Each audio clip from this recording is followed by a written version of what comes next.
seek refuge in Allah from with shaitan. मैं शैतान मौजूद से अल्लाह की पनाह मांगता हूँ। बिस्मिल्लाहिर्रहमानिर्रहीम। शुरू करছি আল্লাহর নামে যিনি পরম করুণাময় অতি দয়ালু। In the name of Allah most gracious most merciful। अल्लाह के नाम से शुरू करता हूँ जो बड़ा मेहरबान नहायत रहम करने वाला है।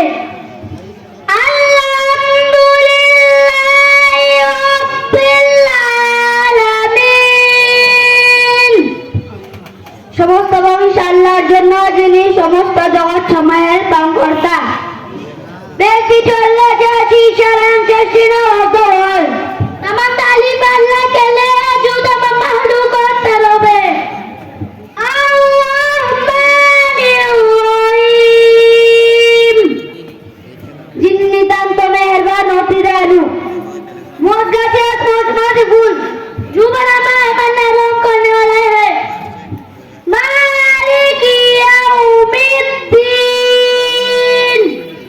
যিনি বিচার দিনের মালিক মাসব পাবে অফ জাজমেন্ট জুরু চাঁদা কা মালিক है।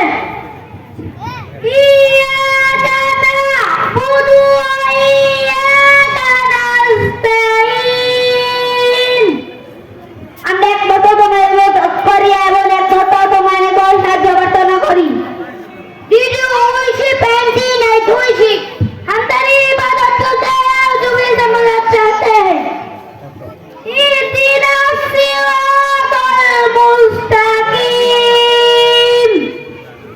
আমাদেরকে সঠিক পথ দেখাও। दुआ से जुट हुए हमें सीधे रास्ते दिखा।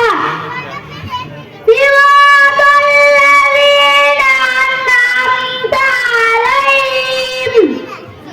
অনেক বরবাদ জায়গা তুমি নামত দান করেছো। দাও আবু কোনন্দ হাসবেস্ট হয়ে কুলু কানাতানিন কোদনে হাসান কিয়া গায়রিল মাউদুবি আলাইহিম ওয়ালাদ-দাল্লিন। তাদের পথ যাদের প্রতি তোমার গজব নাযিল হয়েছে এমন যারা পথভ্রষ্ট হয়ে গেছে। They gave those who is not earth and who not astray।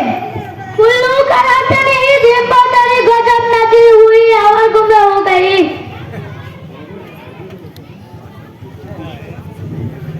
মাশাআল্লাহ। অত্র মাদ্রাসার নুরানি বিভাগের ছাত্র মোহাম্মদ ইউসুফ, মোহাম্মদ জিহাদ, মোহাম্মদ আনাস ও মোহাম্মদ রিদওয়ানকে যারা পবিত্র কালামের সূরা ফাতিহাকে 4টি ভাষায় উপস্থাপন করেছেন।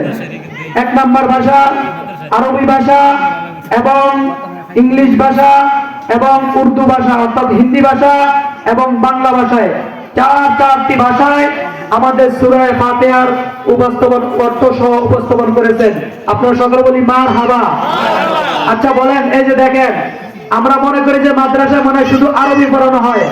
না, মাদ্রাসায় শুধু আরবি পড়ানো হয় না, মাদ্রাসায় বাংলা অঙ্ক ইংরেজি সমন্বয় সব ভাষাই মাদ্রাসায় পড়ানো হয়। কথা বলেন ঠিক কিনা? মাদ্রাসার ছাত্ররা দেখেন কত ছোট ছোট ছাত্ররা আজকে আরবিকে চার ভাষায় উপস্থাপন করেছে। এটা আমাদের জন্য আনন্দ নাকি আনন্দ না? অতএব আপনাদের ছাত্রদেরকে আপনার বাচ্চাকে মাদ্রাসায় ভর্তি করে দিবেন ইনশাআল্লাহ। যেহেতু ডিসেম্বর মাস চলতেছে, আপনার সন্তানকে মাদ্রাসায় ভর্তি করে দিবেন। আজকে আপনার সন্তানকে কষ্ট করে মাদ্রাসা বারান্দায় দিয়ে যাবেন। এই সন্তান বড় হয়ে, এই সন্তান হাফেজ আলেম হয়ে, এই সন্তান আপনাকে আখিরাতের দিন মাদ্রাসার বারান্দা থেকে নিয়ে আপনাকে আখিরাতের জান্নাতের বারান্দায় পৌঁছে দিবে। কথা বলেন ঠিক কিনা? মোহতারাম হাজিরিন, এখনো যারা এদিক সেদিক ঘোরাফেরা করতেছি, আজকের মাহফিলের আমাদের দ্বিতীয় কার্যক্রম এখনই শুরু হতে যাচ্ছে ইনশাআল্লাহ।